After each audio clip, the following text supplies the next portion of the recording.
Dude, this show is going to be so incredibly awesome. Those were the words I uttered wandering down the vast hallways of Revere Asset Management this morning. And Danny goes, why? Why is today's show going to be awesome? Well, I thought you had a really good topic. So I do. I'm excited to hear about it. I do, but it's going to be awesome because it's going to be awesome. I don't want to bury the lead, Zach, okay? Yeah. So, and I want to get better for the listeners. I want to make this a better show for the listeners with the timestamp. So I'm going to tell you what I'm going to talk about, okay? Oh, okay. You're going to play into these. Well, Right. yeah, I want to talk about stuff, right? So we're going to talk about, in no particular order. Okay. I reserve the right to ramble and forget go anywhere? No, I reserve the right to forget what the hell I'm talking about and then come back to it later. Okay. 7-Eleven. We're going to have an in-depth discussion about 7-Eleven. 7-Eleven. Damn straight we're going to have an in-depth discussion about 7-Eleven. Then we're going to talk about ESG. You down with ESG? No, me. Sure. Did I hear a cat? Did I hear a cat in the background? Anyway, ESGs. Then we're going to talk about Twitter. I want to talk about bonds. Not James, I-bonds. Then I want to talk about anything that Hunter wants to talk about. I want to talk about what Don wants to talk about. And Danny, maybe we'll get to what you want to talk about. But we'll give the normal stock list. But I want to look. It's really easy. Let me just show you markets. Okay, I'm going to start with markets, and I'm going to ease into the show. Good place to start. Yeah. Right. I want to give. Look, when you look at these charts, like there's a 5-minute chart. I don't really know what the hell I'm looking about. Look, markets are bad. The markets are ugly today, right? You're like, well, how ugly is ugly, Tim? They're just not fun. Like. You're like, Tim, the S&Ps are only down 0.3%. What is so bad about that? And I'm just like, look at this broad range. This is not fun. This is your mother-in-law has come to visit, but then she tells you she's moving in. She's staying for a while. That's the level of fun we're not having here. And so look at this. Like, this is just one big, broad, choppy range, and nothing's happening, except everything's happening because the ranges are violent. And you're like, well, Tim, that's because you don't own gold. And I'm telling you, gold is violent too. You know, like gold, the inflation fighter. And like, well, that's a good upward chart, but this range is pretty violent too. It's a $2,000 product, okay? And this is a violent range. It's not breaking out, but inflation is super high, Tim. Inflation is costing Americans spending power every day. Didn't you read? It's like $5,500 a year the average American is going to be paying up in 2022. I almost said 2021. TNX. Look at this. Mortgage rates, Daniel. Mortgage rates at 5%. And before you old curmudgeons write in and tell me back in your day when you walked uphill both ways in snow to school, listen to me. School. That's good. Rolled off the end. Yeah, I liked it. Yeah. Your 18 and 25% mortgage rates are not applicable today. Okay? It's just not. The things that you faced in 1982, history does rhyme. No doubt about it. But the problem is the Fed intervention is so new. Yeah. What the Fed has done, what's more important to understand, it's a doubling of the mortgage rate since last year. Or since the pandemic. Right. It is a doubling of the mortgage rates. That's the takeaway. It's not historically low. That's like talking about. Well, payments were still big because interest rates were so low. It made the home prices go way up. So your interest rate was low, but now you're borrowing an extra $300,000. When the old curmudgeons in the audience start talking about the historically low interest rate or higher rates, and this is historically lower, you're nothing but Al Bundy. Talking about the touchdowns you used to score at Polk Here's High. the thing. Thank you. But hang on. Yeah, okay. Why were interest rates so high back then? They had to kill inflation. Mm-hmm. They had to kill it. Right. So if you're going to kill inflation now, if you're going to follow the playbook of how they did it, they're going to raise rates. Listen to me now. These incredibly high interest rates might not be incredibly high to you, older person listening, but for the new home buyer, you're right now in April of 2022, you're shutting them out. And we need new home buyers. You can't turn, in my opinion, I'm editorializing here. In my opinion, you can't turn a deaf ear to them and say, too bad, so sad, I've got mine. We thrive in America as an ownership society. We've talked about this. Getting new homeowners into the mix lifts every boat. It allows for a bunch of things to happen. Home ownership triggers a bunch of purchases. We are a spending economy. 70% of our economy is service-based. You and me going out buying lawn care. Well, you go, I don't buy lawn care, Tim. I mow my lawn. I'm a Texan. My name is Danny. Okay, great. Well, you had to go buy the mower, and you had to go buy the fuel, and you had to go buy all the accoutrements that come with a lawnmower, mulching blades. And so shutting this group of people out right now is not going to be healthy for the economy. Well, Tim, housing is not a big sector in the S&P 500. Well, let me tell you, it punches above its weight, my friends, because of all the purchases it triggers. And it also then contributes to your tax base because of the school taxes that are paid, because of all the other associated fees. Like, it's all coming down on these people. Like, for the first time in a long time, home sales slowed in the Dallas-Fort Worth Metroplex. Oh, really? Yes, they did. I didn't know that. Now, prices have not come down. But yet. I'm sorry, Dean, did you say yet? Yet.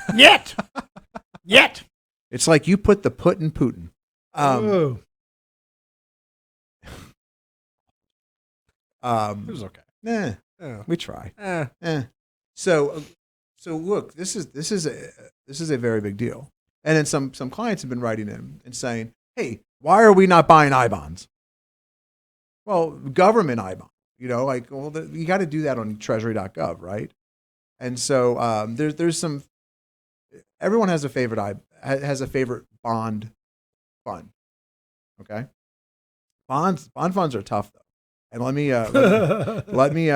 me just come here and show you let me just establish what the rate is right now on a Series I bond. 7.12%. Okay.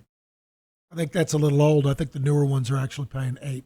Okay. Well, I'm only as good as what the Treasury is giving me on Google. I could do better, right? I could have probably done a little more investigative journalism. No, that's close. I'm not a big J journalist. It's a much higher rate than all other treasuries for sure. So, but how can you at home take advantage of this? Because our work here at Revere Asset isn't just limited to our clients. It's to you, the audience. We have curated over, what episode number is this? 395? 395. Yeah. Over 395 episodes since 2014, plus 5 videos a week.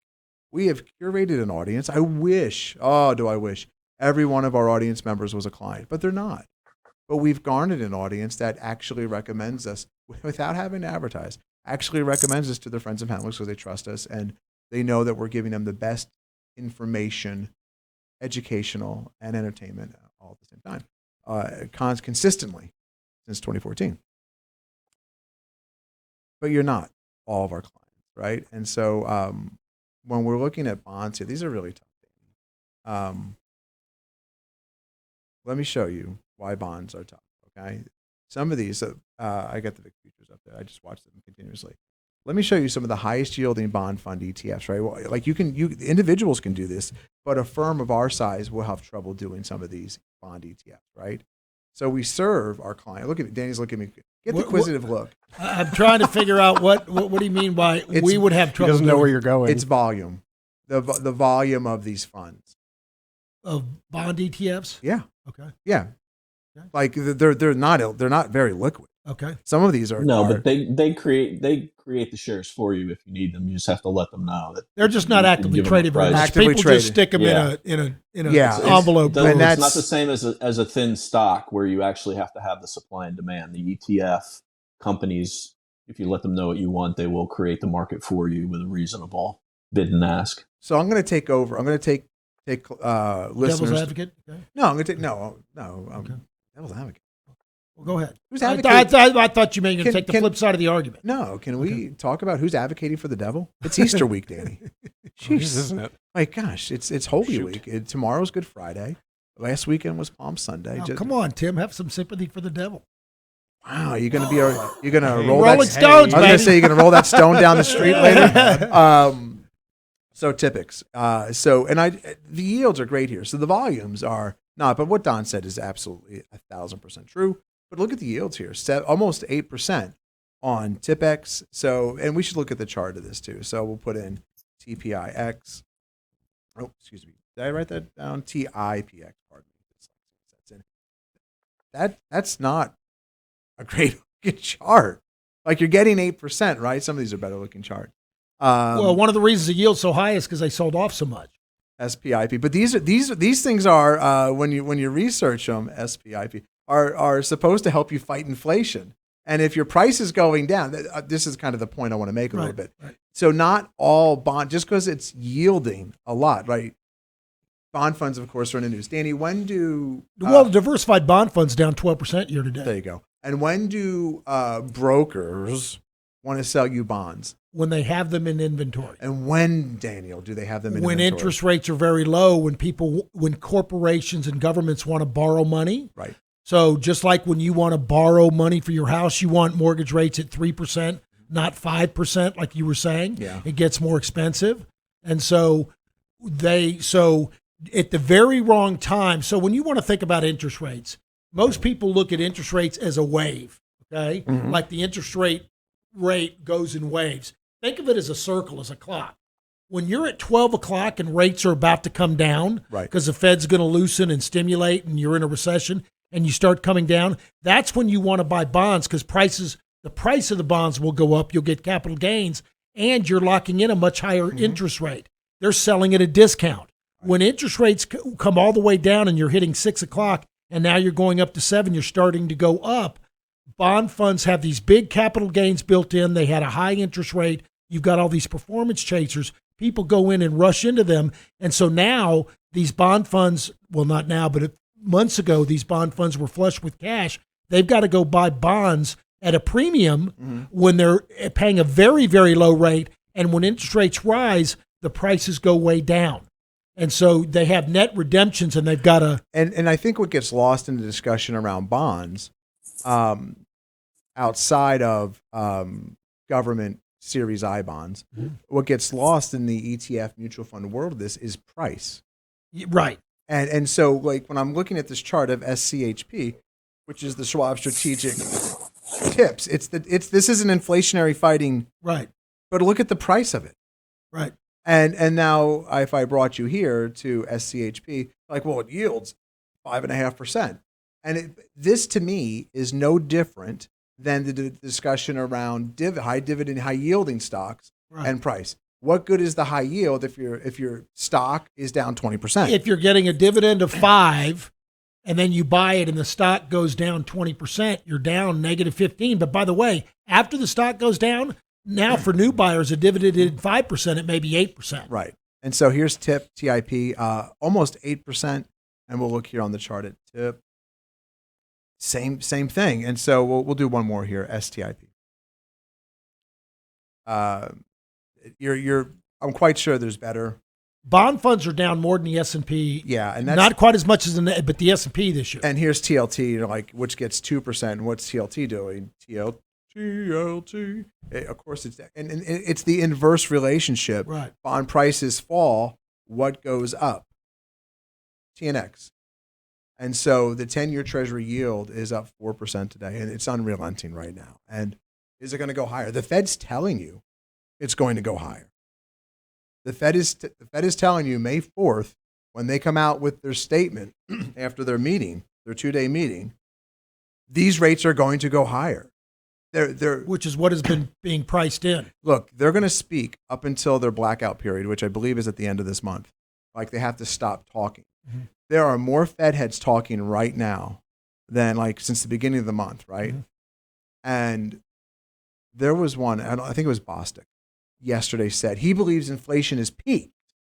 Now I want you to, and then we'll get to some from the same guys that thought inflation was transitory for years and didn't think inflation would spike this year. I think they were. Well, that's a whole nother show. I don't want to do that show. Okay. But I want to tell you that I want to dissect. I'm just saying you're listening to someone that's been wrong for years. But they can be right. I don't. So can a clock twice a broken clock twice a day. Let me have sympathy for the devil. Okay. See what I did there? Yeah. Good transition. Thank you.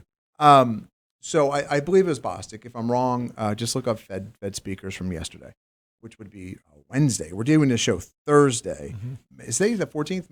April 14th. 14th. Yeah, because markets are closed Good Friday. So he says that inflation has peaked, but we need to kill inflation. We need to kill prices. Wait a minute. If you think inflation has peaked, that would say we probably shouldn't raise as aggressively as we're talking about.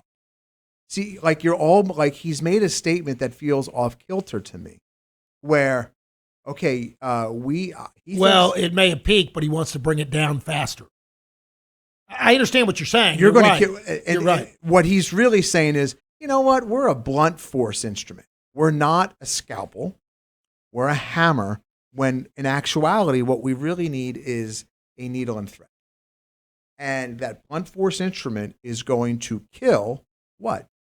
The economy. It's going to beat, this Bostic is going to beat the economy into submission until it can't breathe. And then. That's the Fed's history. Yeah. Yes. And then he will go, we should probably pump a little inflation back into the economy. Create the bubble, then pop it. Create the bubble, then pop it. And how are we going to do that? QE5. And so QE5 coming soon to a theater near you. That's not where I wanted to go. But inflation has hit everything, right? And Howard Schultz, let's look at Starbucks. Well, can we talk about the I-bonds first? Let's talk about the I-bonds, why you were on that topic. Oh, you want to go I-bonds? Well, you were how interesting is your I-bond content? It's very short. But is it interesting? Yes.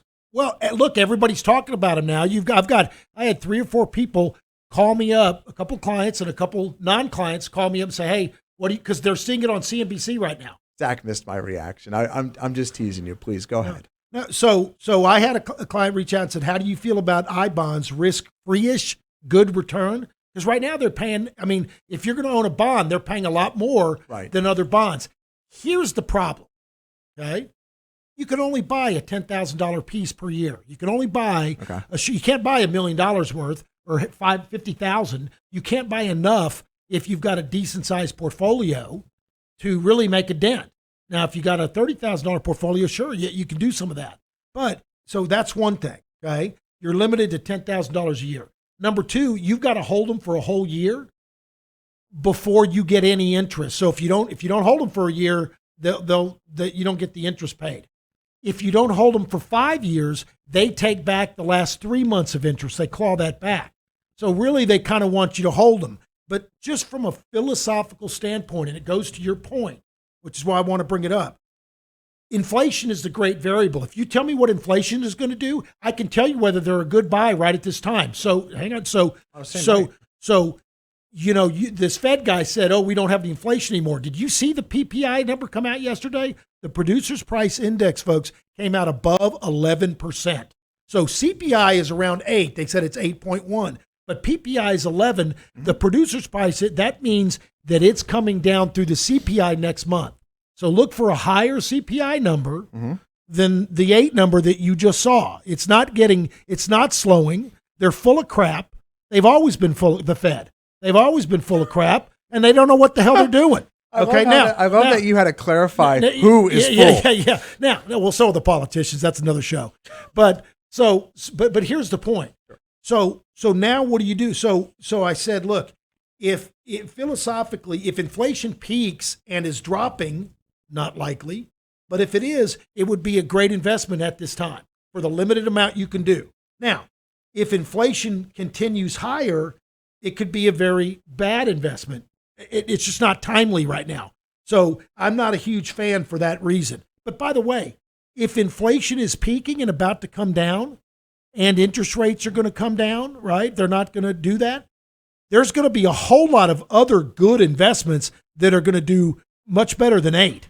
Right. So if inflation starts pulling off, you're going to have the market start to rally. You're going to have tech shares will get a reprieve. There'll be other things that will do every bit as well as that. That's from a philosophical standpoint. Sure. I just don't like them. Now, I've got a list of stocks, a short list, very short list of stocks. I want to offer the folks like, well, Tim, what stocks are doing, like you just mentioned some things are doing better or they will be doing better. And Don and Hunter have done a great job of uncovering these names and talking about them. Don does the 21 over 21 list, which will be out this weekend, of course. 21 leading stocks. Yeah. And so like I whatever your screening is, like, so I did yesterday in anticipation of this show. So I did, where did my screen? There it went. I did, this is moving average stack with 2% yield. So I want the moving averages stacked, and I want to do, and I ran folks through it on the video. And by the way, all of the videos, Don's 21 over 21, so brand new website, right? Brand new, Daniel Sunday. Come down, see the new website, revereasset.com. Go to Tomorrow's Insights. You will see when you go there. By the time you hear my voice, the sound of the show, you will see Don's. You'll most likely see Don's 21 over 21 video posted there. You'll see my video here. This is where markets bounce. Let's see. Hunter has right here what a difference a week makes. So there's 5 videos a week, plus the weekly podcast. 6 content-filled opportunities to help grow and learn, and we get your feedback, and we make our content and our strategies even better. I love the viewer interaction. So a free watch list to study, and so we went through it on the video, right? Mm-hmm. And let me just show you how that list is doing this morning, okay? And it doesn't matter what your screening process is. It's not. This isn't me touting a list. It's a screening process for leadership, because just saying consistency. Yeah, because what the media is going to do is say you need bonds, and it's like, well, which one, right? Which bond fund? Well, this one's giving you 8%, and you think it's a great deal, but as price falls in that fund, you're losing. They're trying to support bonds because bonds are getting sold off. People don't want them right now. Inflation is like kryptonite to bonds. So a lot of these stocks, so we covered AA, Alcoa, ADM, at Archer Daniel Midland. Look at these charts compared to the bond charts. And so I'd rather have price appreciating than yield, right? I want price appreciation other than yield. And so, or I can get both, but these give and me, you don't have to be locked in case things change. And if you want the best of both worlds, these are moving average stack stocks with a little bit of yield. Yeah, but don't just look at these charts. By the way, everything we do on this podcast, a video, Hunter, Don, Danny, myself, if Zach chimes in, it's all for your edification purposes only. It's never, ever to be misconstrued advice. If you want advice, need advice, seek advice, all I need you to do is this. Hit the contact button. You can submit your query right here. Hey, I'd like some advice. It doesn't matter if you're a client or not. Hey, I have this investment. I have this person at stripmalladvisor.com next to the vape shop telling me this. What do you think of this piece of information? Or if you're on your connected device, all you have to do, hit the phone button, and you will be connected to who? Put the camera on Danny. America's fiduciary. Right there, Danny's story. So listen. So I did like 3 more stocks, I think. So I picked them out of this entire list. We ran over them together. I will send you that screen if you want it. Tim at revereasset.com is all you have to do. Caterpillar. What's Caterpillar doing? Up almost 3% today. COP. What's COP doing? Up marginally. EOG. Down fractionally. Met, which is insurance. Met Life. Up. No. Down. Flat. XOM. Everyone knows XOM. Up marginally. So better. I think that getting 2% yield plus price appreciation is a better alternative to a sinking bond fund that gives you 8% yield. But that's my take on that, and maybe you disagree out there. You ready for a coffee transition? Sure. Folks, we're not nothing if we're not a helpful show. Inflation has hit everywhere. Look at Starbucks. So Starbucks, Howard Schultz has come back to pretty much kill the unions. There's two or three unions that are the shops, Starbucks shops that are unionizing, trying to unionize in New York. And whether you like unions or don't like unions, that's not what this is about. But he is clearly going to try to outline, if you read the articles written lately, why shops can individually unionize, and Starbucks is not a union company per se, right? And so that's kind of surprising with his leanings, but anyway, 6 1/2 dozen the other. Yeah. But anyway, this is look. Starbucks is down here, and you could say, well, why is that? It's because this size. So Zach, can you get to me? You'll notice this is not my typical Starbucks cup. This is 7-Eleven, and so I only discovered this recently. So I normally, my routine is drop off the kids at daycare. And then I go to Starbucks. I get a giant coffee and I come in. For $6. Well, no, it's actually like $4.25, $4.65. It's something in there. And so the other day, then I come in and I top off the show and we start and we go. The other day, I needed to stop at 7-Eleven for something. I don't know what. And I remembered I have a rewards card with 7-Eleven. And I scanned it as I got a coffee and Tanya got whatever she needed. But here's the thing. I haven't been in the 7-Eleven app. It's got to be 18 months, a year, long time. I don't remember. Dude, that app is awesome. So as a consumer segment on this show, I'm going to tell you that 7-Eleven app is got the Tim seal of approval, which is a big deal because I led you to the coffee subscription, which I then scored 232 cups of coffee at Panera at a price of about $9 a month. Still the best value in coffee. This giant cup of coffee, like, does it taste good? Yeah, because you know what they installed at 7-Elevens? The machine that is it's like the Frankie machine, the Frank machine. It grinds the Makes beans. it as you need it. Yeah. Yes, it grinds the beans. Look at you, Danny, coffee expert. It makes the beans in front of you. I'm like, this is fantastic. So what I did is I got a red eye here. I got some shots of espresso inside of the fresh ground coffee. I'm pretty happy with it. $2.35. It's half It's a the big price. Coffee. With espresso, $2.35? It's half the price Wow. of Starbucks. And I'm not being facetious when I tell you, I don't notice the taste difference. And you could say, your taste buds are damned, Tim. Doesn't matter. I don't notice it, and I'm happy. But here's the thing about the 7-Eleven app. The more you use it, I didn't realize this. I have they're giving you fuel savings as if it's the supermarket. Right. Didn't realize that. So I have like a 12-cent credit the next time I go fuel up. Per gallon, yeah. Per gallon. Then on this magical phone app, right? 7-Eleven phone app. Daniel, you ready for your mind to be blown? Can we do a mind-blowing Danny thing? Perhaps. I don't have one on hand. Like you're not just walking around with a mind. I don't have like a Galaxy Brain Danny thing ready to go. Well, Danny doesn't have a Galaxy Brain either, but right. we just. Oh, yeah, it's infinite. It's universe. Is that why is that? Because you're a damn genius, right? Yeah, That's right. universe brain. Yes. Oh God! So I see A new name. Yes, universe Yeah, brain. the universe Figure it brain. out, Zach. Universe Yeah, brain. I'll Make it Send that happen. to the graphics department. Star Yeah. Trek in the back. Yeah, sure. Oh my gosh! Can it be Spock and Danny in a skin tight outfit? Universe brain. I don't know if I can make that happen. Deep Space 10. We'll send that. Look, the graphics department's real good here. Yes, we'll have they them are. work something up. Yeah, we'll have them go. You don't know what we're talking about, Stockners. Let me show you. So every week we play a game with you. And I like the game within a game. I really do. It makes the show fun. So you click tomorrow's insights, right? A few people don't like it, but you know what? Finance is so dry, you got to make it fun. Oh my gosh. Yeah. You got to make it fun. You got to make it fun. Oh, you don't want me to tell you No, what I just think keep of those going. people? Just keep Okay. going. You know they're wearing tighty whities. Anyway, go ahead. Go on. So show my screen, please. So the game within a game is us trying to give you clues like the classic game show Concentration as to what the show is going to be about.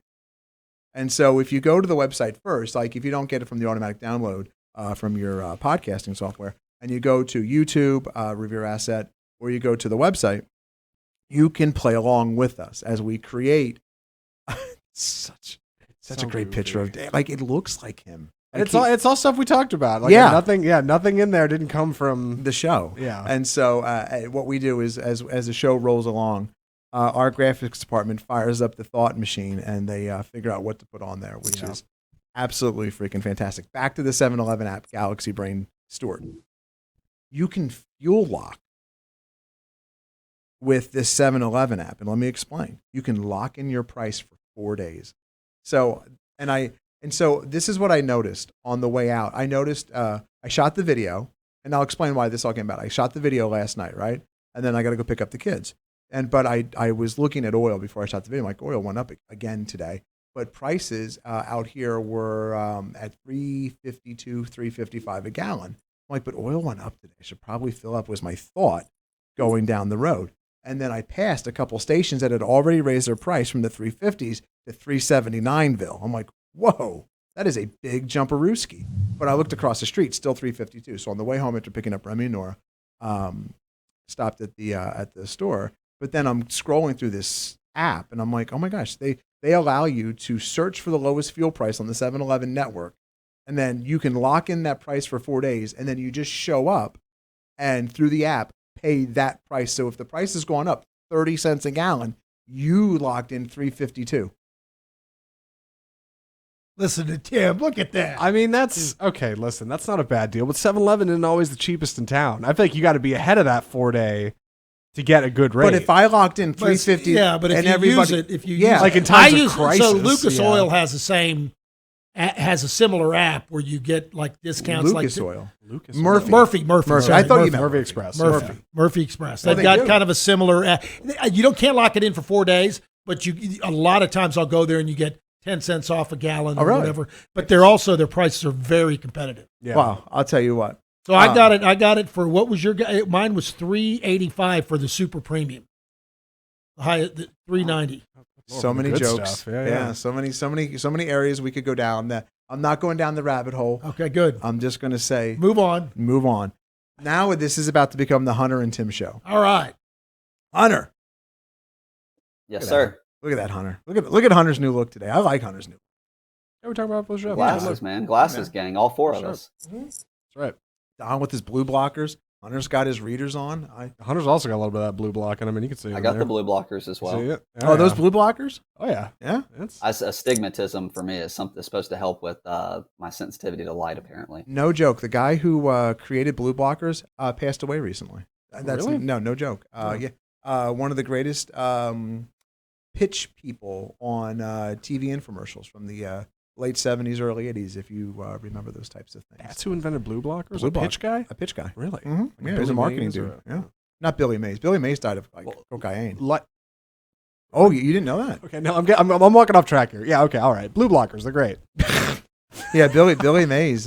He He was died. on a plane when that happened, wasn't he, or something like that? But I believe, unfortunately, I don't know if it was related to his drug issue. And if that's not right, then I read it in the National Enquirer. So years ago. So here's the thing. Heaven forbid I give out bad information about Yeah. Billy Mays. Danny, I want to explain this. I am totally jazzed. And the good news is I got this idea out to Hunter before the show because I sounded like I just found chocolate for the first time. I think this is the future, okay? And I'm going to have Hunter. I don't know everything about the topic I'm about to broach, but I know enough to bring it up and to think about how wonderful it could be. There's going to be pitfalls. Hunter is going to help me fill in some of this information, okay? Okay. And when I called Hunter, I'm like, he knew. I mean, he was reading up on it as I was talking, and then he was adding great information. Okay. So, are you familiar with have you heard of? Well, everybody knows cryptocurrency, okay? So everybody knows cryptocurrency, and then there's something called a DAO, DAO or Delta Oscar Alpha, a decentralized autonomous DAO, a decentralized autonomous organization. If I did that backwards, I apologize. I want you to think of a DAO as a super LLC, a limited liability corporation. A DAO is pre-programmed, though. So a DAO is a smart contract based on Ether or Ethereum, okay? And a DAO has the rules written already into the contract. So there's no lawyers. There's no, I mean, there can be, I guess, if you want, but you've eliminated a lot of fluff in trying to form an LLC, right? Which costs anywhere, depending upon what you're doing. It can be substantial. $450 in Texas, yeah, just for the filing. Just for the filing, but to put the rules, like, Have it written, yes. Yes, it can be quite pricey. Hunter, I want to stop there. What can you add, or am I good there with DAO? What a DAO is? I think you're working in the right direction. I think the easiest way to kick this off is probably a comparison to cryptocurrency in the sense of what makes these attractive. Obviously, decentralized is the first word in the acronym itself.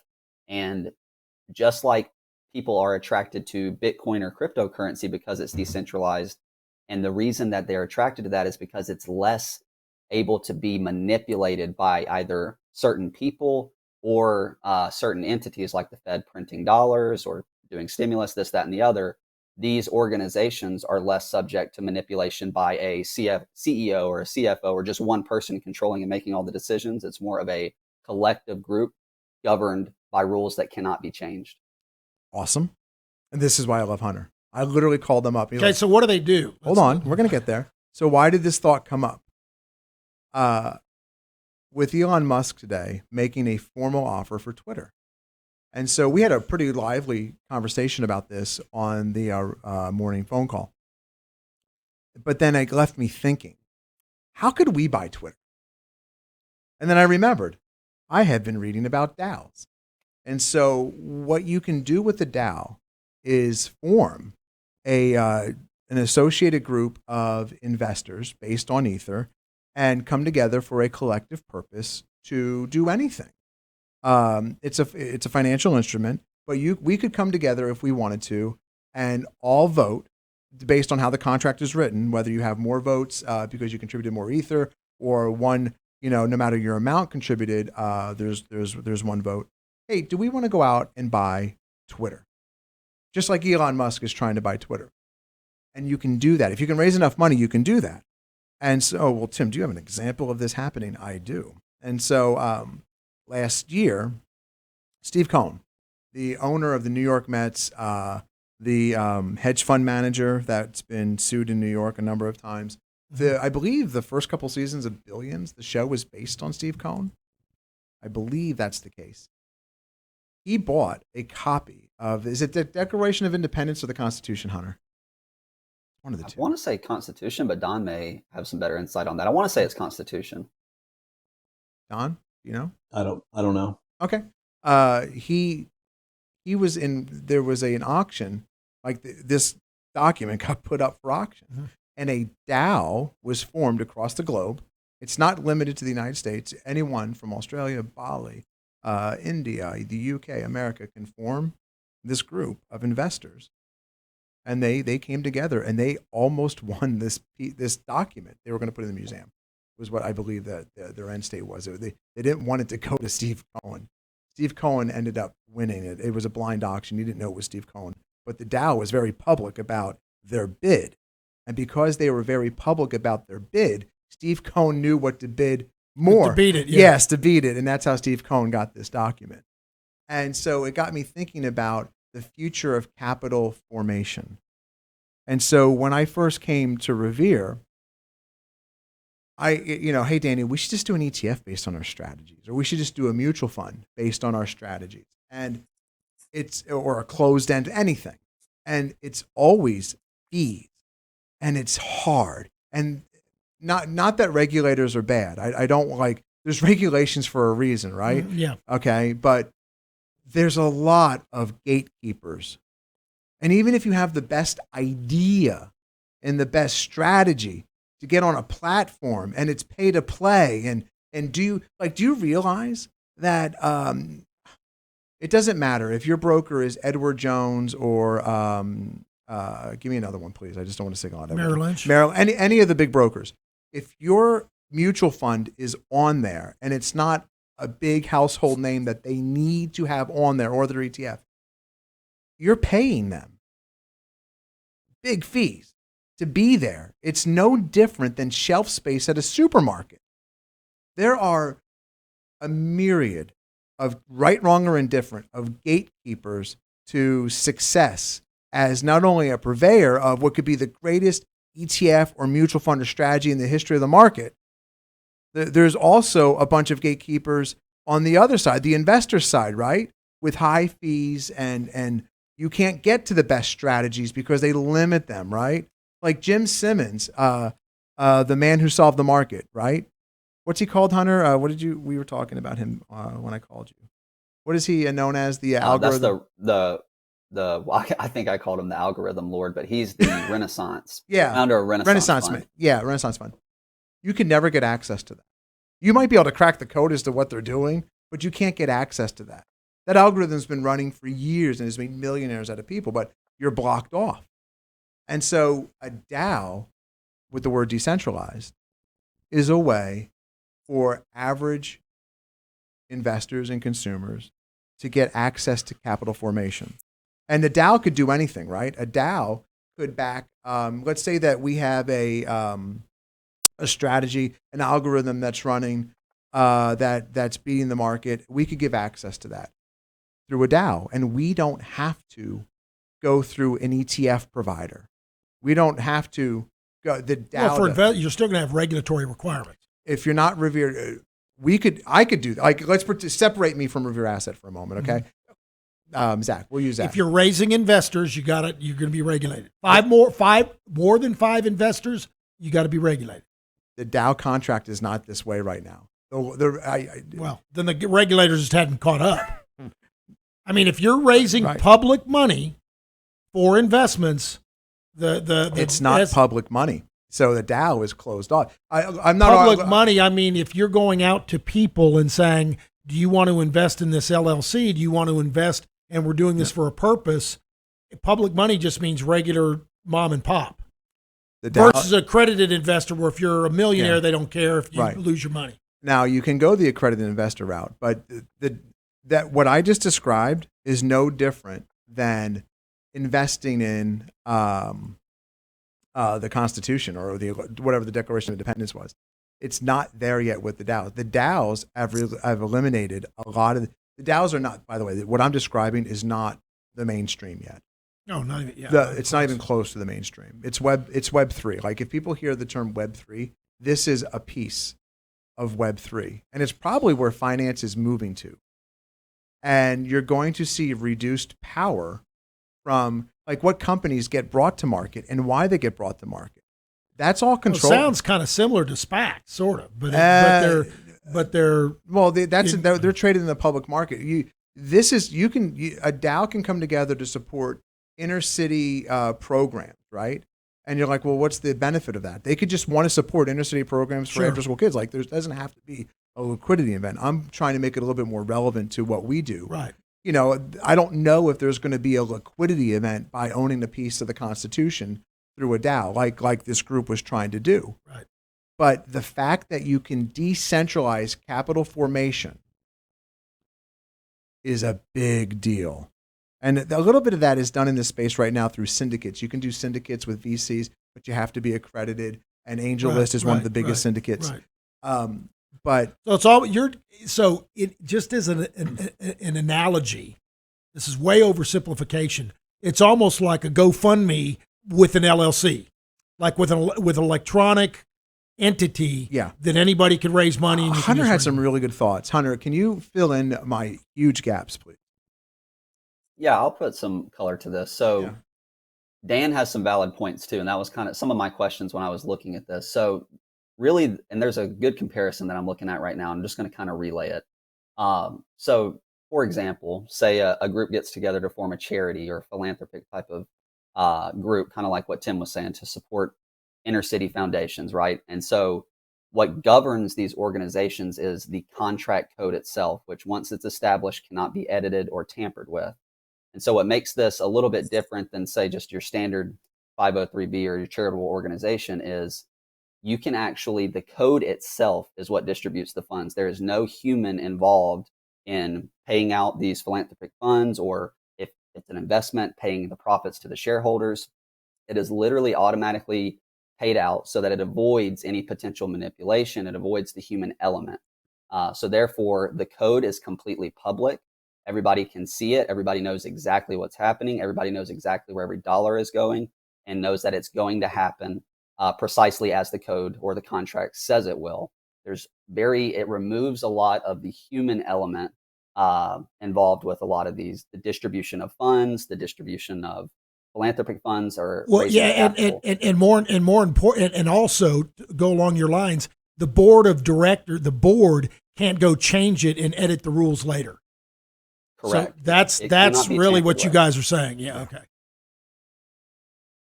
And that's what makes this interesting. And they do have a few examples here as I'm looking through this article. This is one example, a freelancer network where, say, a group of 500 freelancers across the world come together to form a DAO, right? Well, they then pull X amount of funds, whatever the membership is required, as stated in the contract, for office spaces and software subscriptions around the world. This is just an example here. So there's certainly some advantages to it. And like I said, I think the simplest comparison of what makes this interesting and attractive is the same exact reason that Bitcoin is interesting and attractive to people, is you're eliminating the possibility for a lot of human manipulation. It's decentralized. It's just like Bitcoin is strictly supply and demand.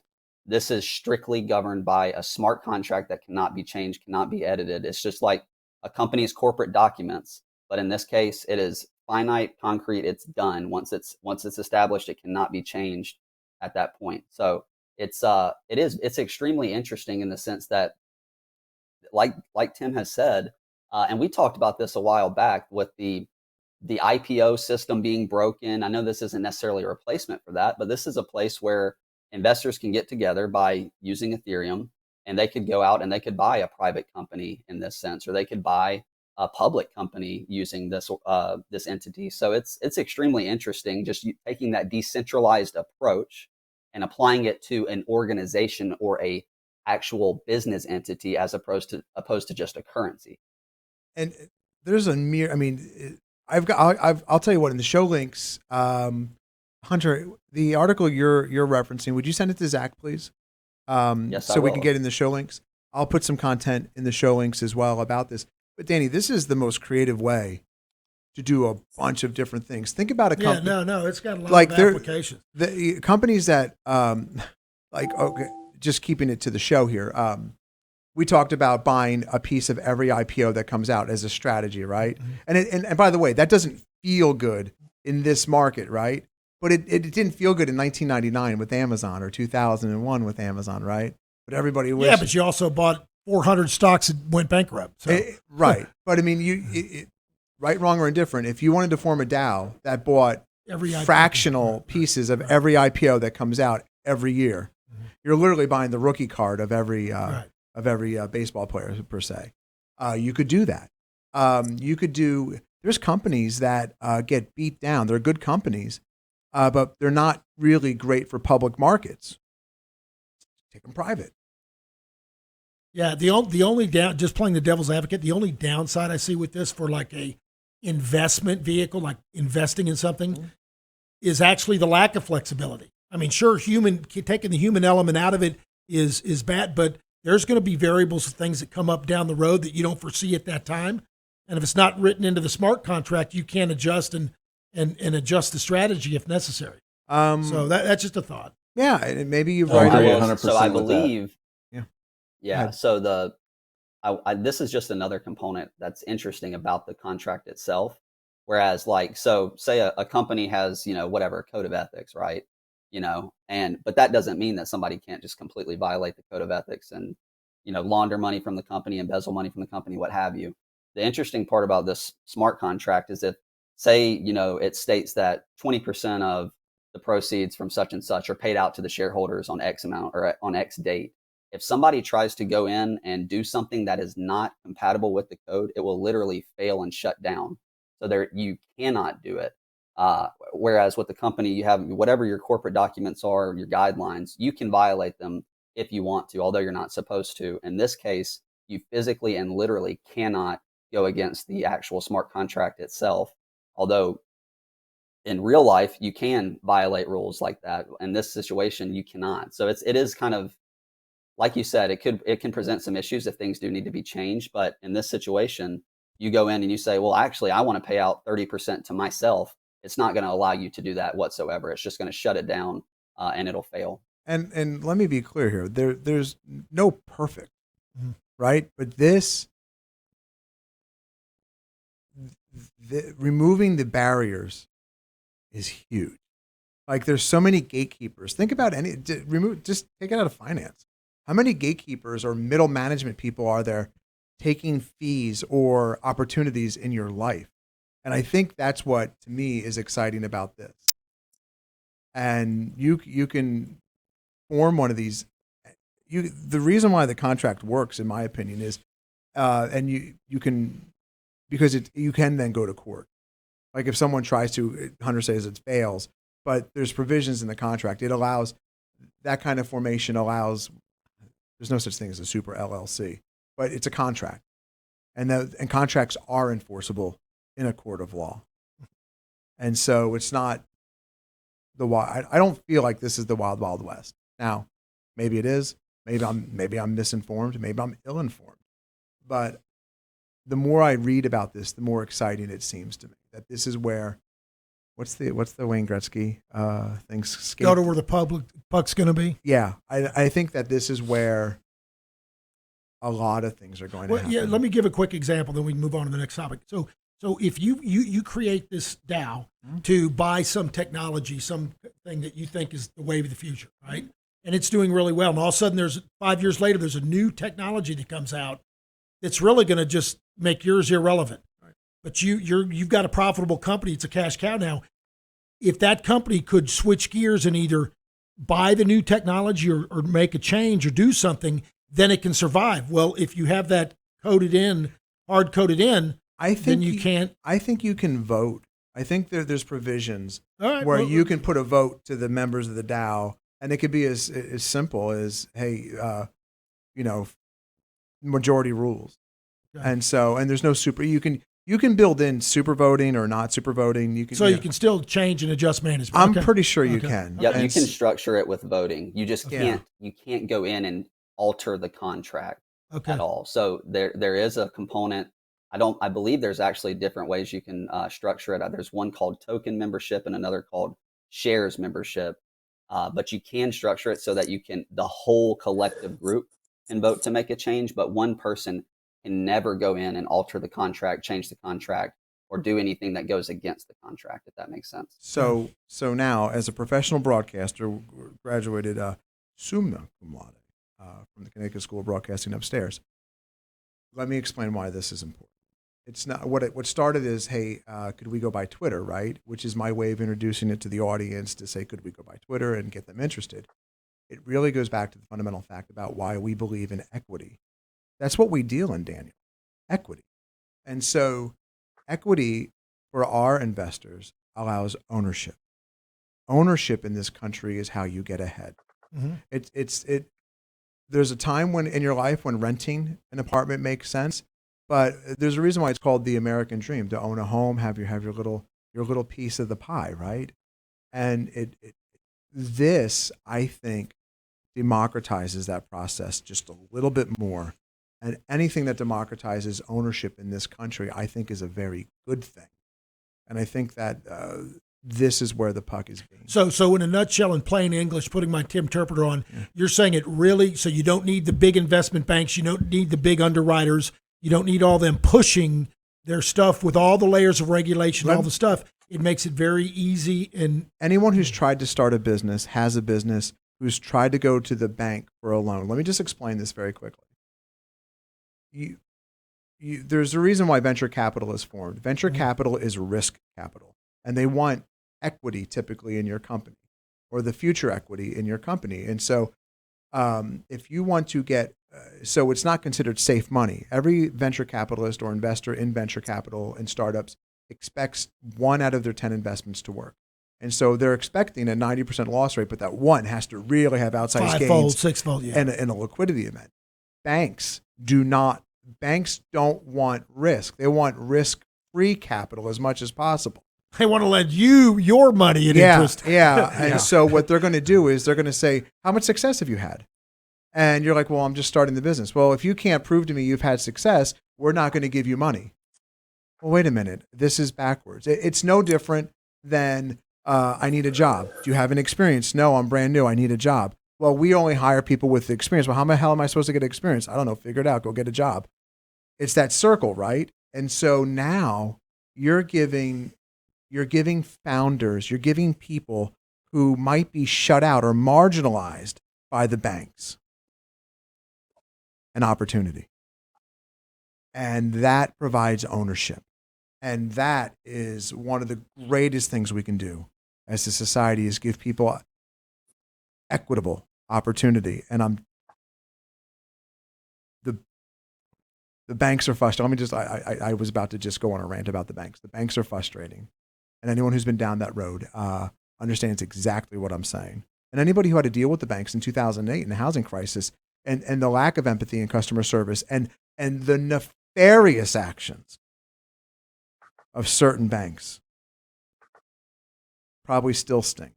Yeah, tied in with the Fed doing their bidding. And so this, though, I believe, opens up tremendous opportunity. And we're not even Daniel, we're not even in the parking lot to get in the stadium.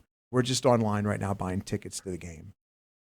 And that's how early this all is. And I hope you found it interesting, because the links I'm going to put in the show notes, Hunter's going to send as well, are super worth, I believe, your time in just thinking about capital formation and the democratization of information.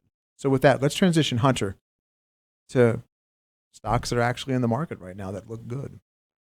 Yeah. So I'm actually going to do something a little bit different today, in the sense that my segment today is going to be the cup and handle segment. I'm going to go through two sectors that have a nice cup and handle, two stocks that are picking up a cup and handle, and then one commodity that has a big long-term chart cup and handle. So first chart, Tim, will you pull up XLB? And why is the cup and handle? I was about to say, why don't you explain the cup and handle and what the handle does to the cup shape? Okay, so obviously a cup. Imagine a big saucer, more or less. And sadly, my Market Smith is not working, so I'm going to have to pull this up on TOS. But XLB is what I'm looking at right now. I'm not sure, Tim, if you have that chart up. I do. But right here, you see those highs right there around 92.31, right there on Tim's screen there. And you see the cup all the way down to around the 80 range, as Tim is drawing there. And then you've got a little handle here over the last, call it 2 to 3 weeks, that has come back in a very reasonable amount, only about maybe a 5 to 6% depth on the handle here, back to the 21, and has bounced off the 21, is continuing higher. And today, although it reversed, it attempted to take out that pivot, right? That where that little red arrow is drawn on Tim's screen, the closest one to the right side. It attempted to take that out today, but has come back in. So this is a material sector ETF that has actually been showing relative strength versus the S&P since the end of January, and continues to do so as it's built out this handle. So just that relative strength line, if you pull this up in Market Smith, you'll notice that it has continued to angle up basically since the end of January. So a lot of times that pivot right there, when it definitively breaks above that pivot, oftentimes that is the entry on a cup and handle, as you can see there on Tim, where he's drawn that horizontal line across. So real quick, what were you going to say, Tim? Real quick. So the cup.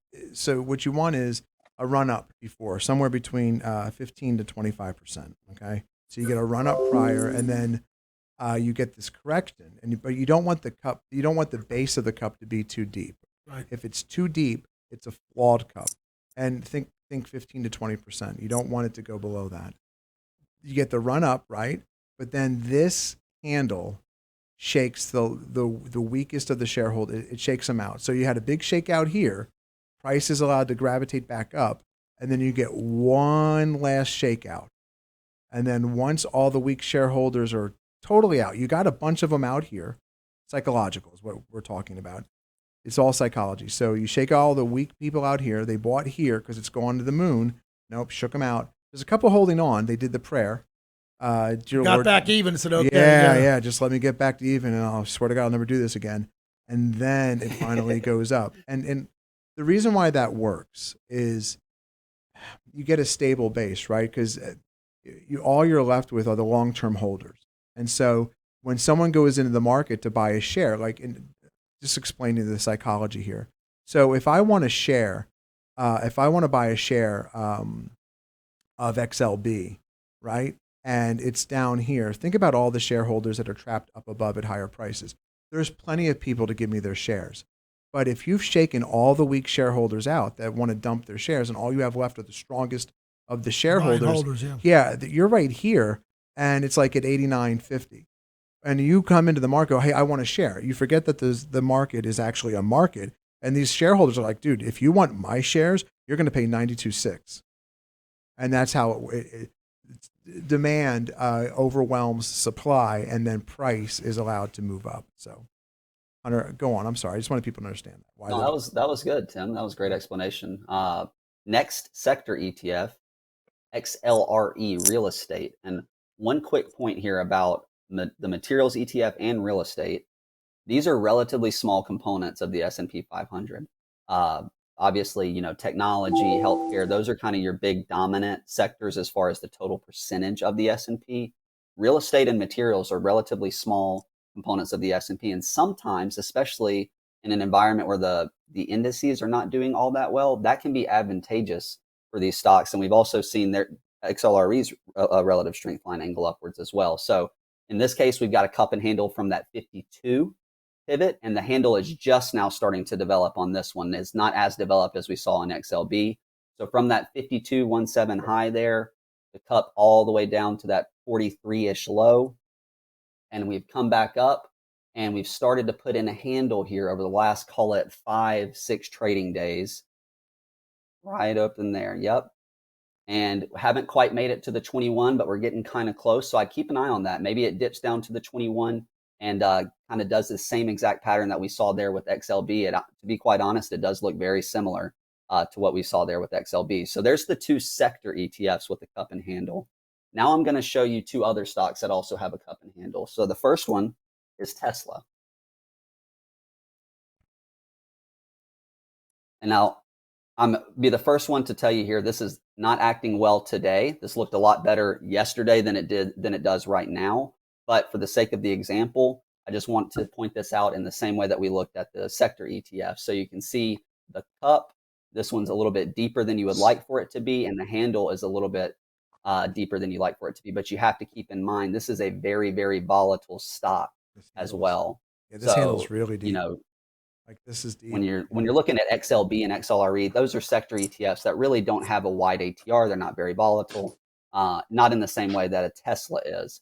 But this is still picking up a cup and handle pattern recognition on MarketSmith. And say it holds these lows and continues higher, then maybe you do have a successful cup and handle, and it's able to go take out that 1152 pivot there that Tim has. So keep in mind that technology stocks and growth stocks have been fighting an uphill battle all year.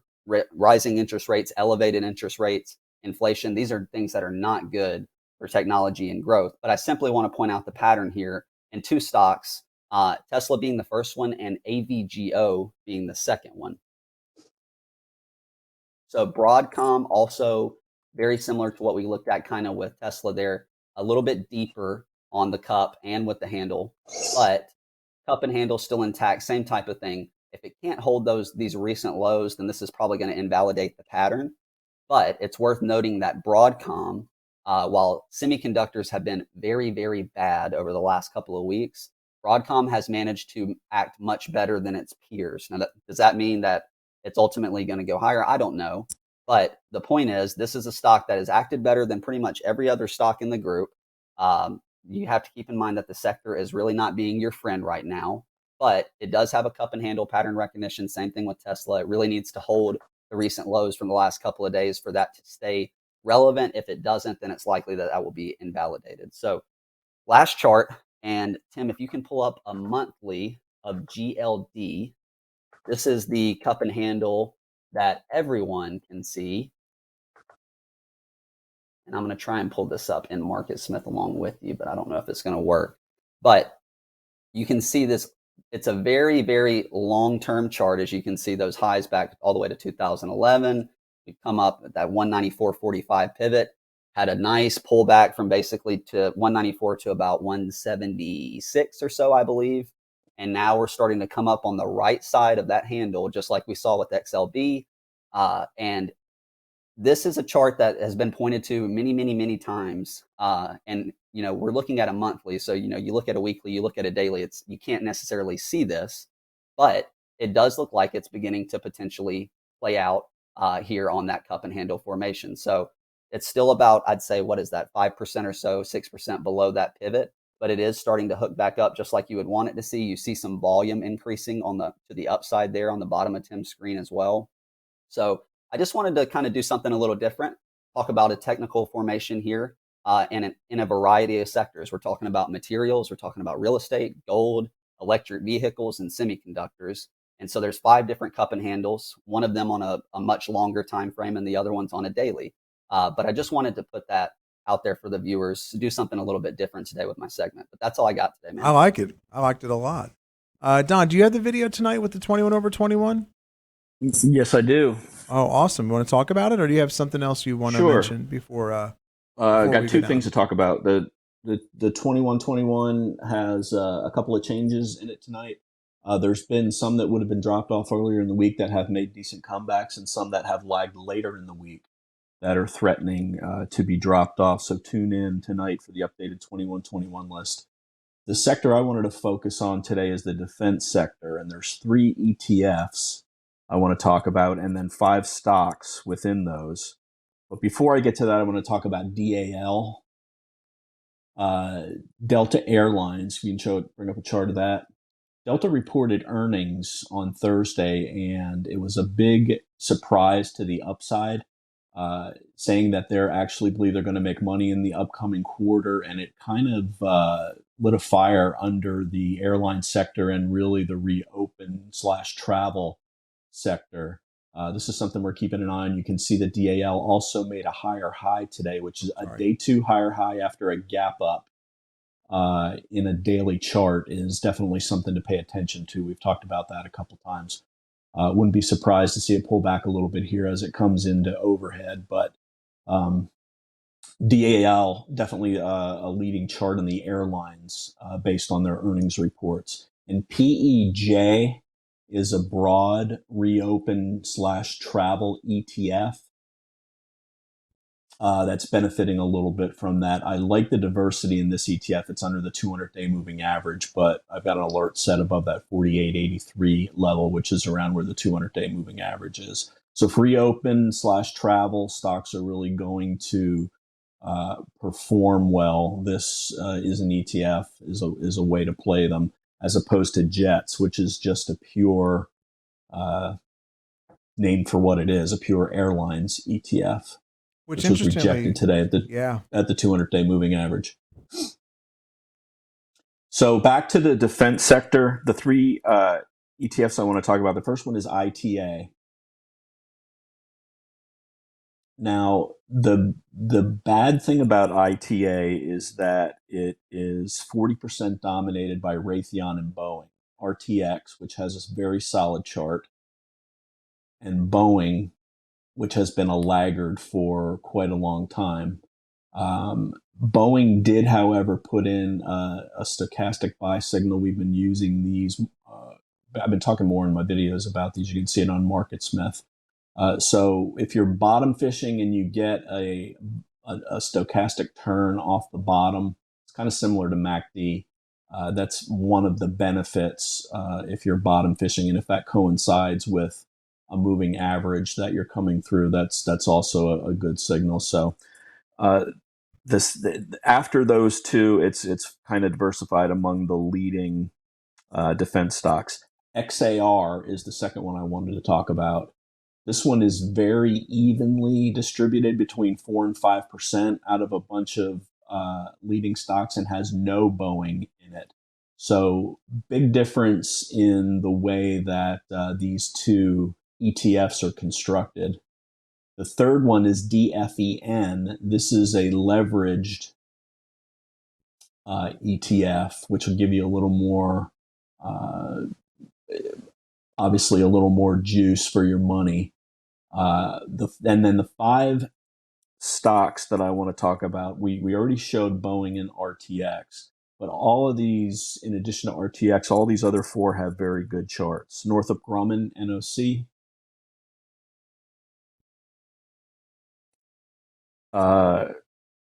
Harris, LHX, LMT, Lockheed Martin,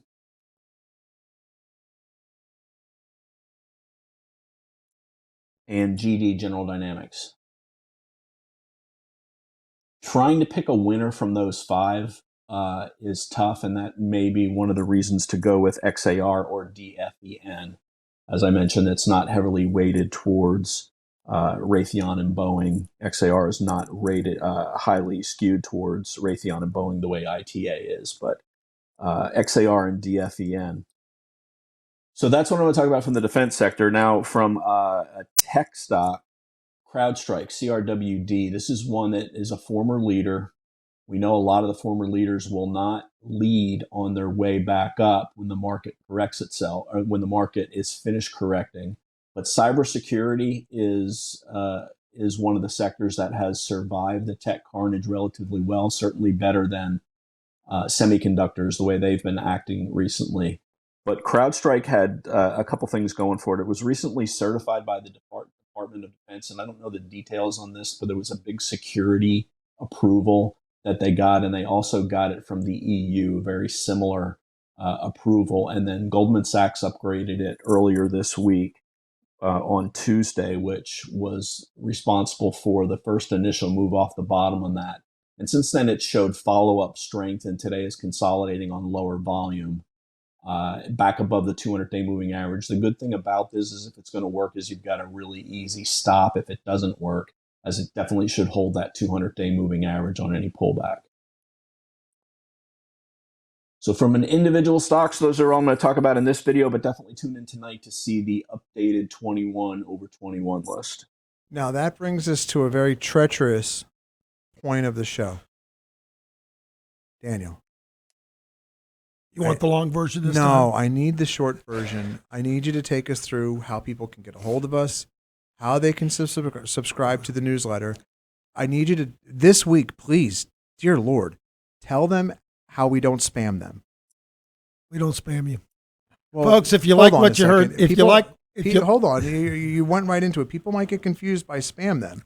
Have you seen Hormel? Speaking of spam, what a chart. What a transition. What a chart. What a chart. Wow. Now, I mean, that is a chart. People are switching from hamburger meat to spam. It's not a hamburger. It's a substitute.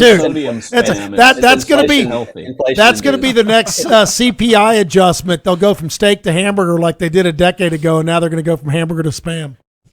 Lentils. Didn't you get the memo? You got to go with lentils. What a chart. Protein. Right? It's not meat, it's protein. If you would like a spam sent to you by Dan, we can spam you that way. We'd be happy to. Happy to spam you that way, but we don't spam. Now, Danny, I have one last thing, so I need you to be quick. Okay. Can you do it? He's asking me to be quick. Is that like ironic? Right. He's asking me to be quick. You have to appreciate the commitment to the bit. Right? All right. I mean, months, years. All right, folks, listen, if you like what you heard, please tell a friend, tell a neighbor, just send them to revereasset.com. And they can sign up. They can just go up to the top right there where it says subscribe.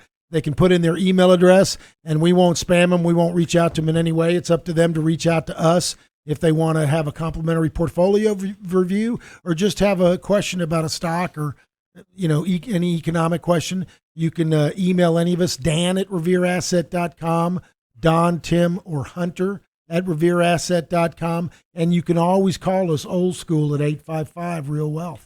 Don, stand by to end the show in the most proper way possible, the way that we've been ending it the last couple of weeks. The thing I want to share with folks is this. When you're looking like at market resistance, right? The market is at huge resistance. And so to me, this is the game. So it's SPX on a weekly chart. And here is the start of 2022. And then you get the Putin invasion at the end of February 24th. Ish, and we only got 3 weeks above the weekly 21, and now we're right back below it. And we're heading into earnings season. This, in my opinion, can go two ways. Like, there is zero optimism right now heading into, like, tech earnings start next week. Like, you get Netflix and you get the Amazon, then you get all those big. So it's either going to be like the market knows what's up and we're going to go down and challenge the invasion lows, or it's upside surprise. And to tell you that I think I know what's happening is a misnomer. I think if you just take it from a basic standpoint of this 21 if you're below it, you got to be a little bit more bearish and cautious. So you don't think it's going to be even keel, and you got to be ready to go either way. Yeah, you got to be ready to make adjustments. And what Don's doing and Hunter are doing in the portfolios, right, being defensive and it's small. Yeah. I think is the right approach. The people that are all in right now, like if you're very nervous. Well, I would be, and I mean that with all the empathy in the world. And they're losing money. If you have an advisor, or it's you, and you're 100% invested right now, that is a treacherous road to hoe in a market that's not giving you a very clear signal about what it wants to do, because it's not completely selling off, but it's not really breaking through resistance and rallying either. And eventually, if you're on the wrong side of that, that's going to hurt a lot. And you can't, what we talk about most every week, you can start with a higher base if you're able to preserve cash in these times of tumult or chop. And I think that's really important to examine if you have an opportunity, because I don't think stock nerds so much have that problem, but you're going to be around loved ones who may or may not have very strong opinions on the economy. And the way we do it here, if you'd kindly, the ask I have, if you'd kindly introduce them to our podcast or gently talk about what we do, I think that could be the light that helps them for the rest of 2022. Folks, we'll talk to you next week on Your Money. Barring any extraneous events.